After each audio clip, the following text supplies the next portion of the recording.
Kentucky newsmakers, we're with U.S. Senator Rand Paul running for re-election this year. You've held a lot of town meetings.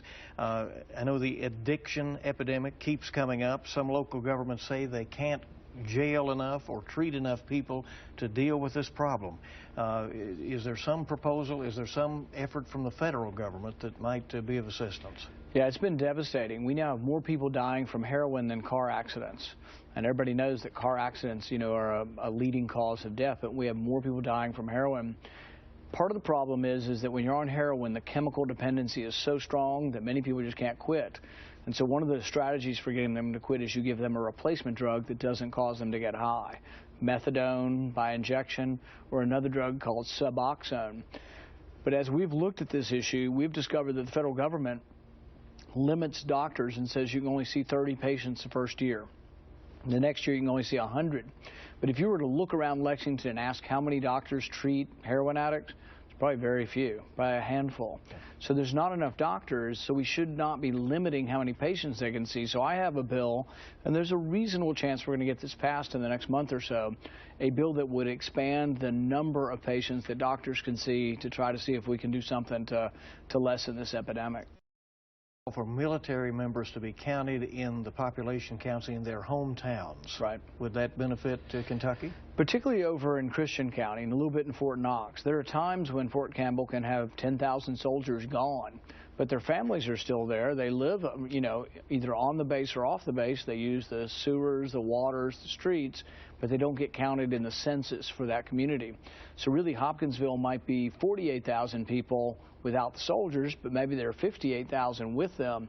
So we've gotten this passed a couple times, then it gets stripped out. It's, we're still trying. There's a reasonable chance we might get this passed too. We passed it again, and it's now going to conference committee.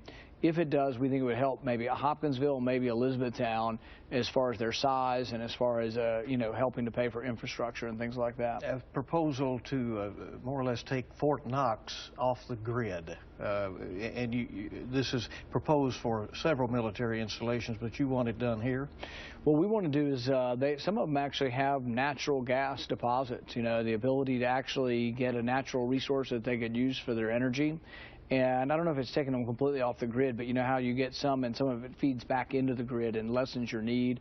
But it would, I think, lower cost for Fort Knox, save us some money, and I see no reason why we shouldn't use some of the assets that are on our military base. It's an election year. Your Democratic opponent is the Lexington Mayor, Jim Gray. He says that you squandered much of your first term in the U.S. Senate in pursuit of the presidency and paid more attention to key primary states than you did to Kentucky. Is that unfair criticism? It sounds pretty partisan to me, but, this first quarter of this year, I think I did more town halls than anybody in America in Kentucky. I've introduced over 300 bills. I've had votes on, several dozen pieces of legislation. And so I would say I've been a very active member. I've, been on the floor defending the Bill of Rights, defending the Constitution, sometimes for hours and hours and hours.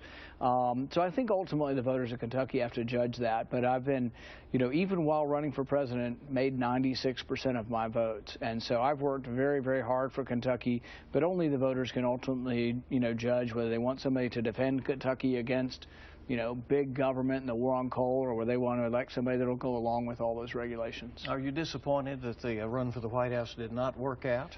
Well, yeah. Is the Senate consolation job? No, I wouldn't call it that. I mean, I would say that I'm amazed every day to be able to represent Kentucky. And, my desk up there is Henry Clay's desk. So what an incredible history to be able to stand on the floor of the Senate and argue for why we should declare war when we go to war, why we should defend people's right to be left alone. No, all of it to me is just an amazing thing. And I am amazed every day that I get to be part of that debate.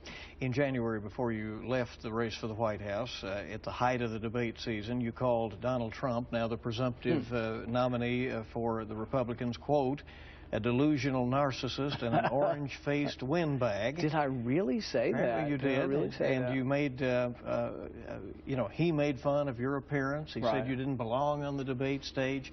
Are you comfortable now with him at the head of your party's ticket? Well, you know, a lot of things get said in the heat of the battle, and the one particular quote you read was from a comedy show, so there was some intention of comedy there. But, you know, we're never completely happy with any candidate unless, you know, it's sort of like, you know, who's the candidate you agree with 100%? Only you if you decide to run, probably.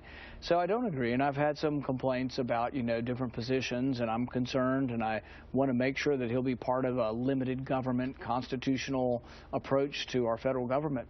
So some of that concerns me. But then I look at and I'm concerned that she's not honest. I'm concerned that she's used her position in government to enrich herself. And I think she made really, really terrible decisions with regard to our security in Benghazi.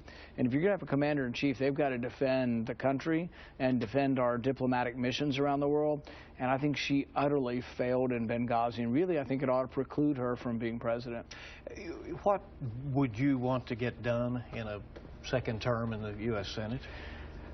The main reason I ran for office is the debt. I mean, we're borrowing $1 million a minute. If we could spend what comes in, balance the budget, and have term limits, I'd probably be ready to come back and practice medicine in Bowling Green again.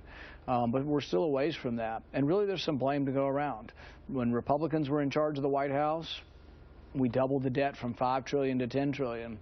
Now the Democrats are in charge. We've gone from $10 trillion to $20 trillion. But really, neither party is tackling the real problem. The real problem is entitlements. Nobody's done anything about entitlements. And really, if you want to save entitlements, Social Security or Medicare, you got to reform them. You can't just stick your head in the sand and say, oh, well, everything will be fine. We'll just borrow some more money. Ultimately, it comes to a point where nations can teeter, nations can have difficulty making payments, or you lose the value of your currency. And I'm very concerned about the ultimate foundation of our country with so much debt.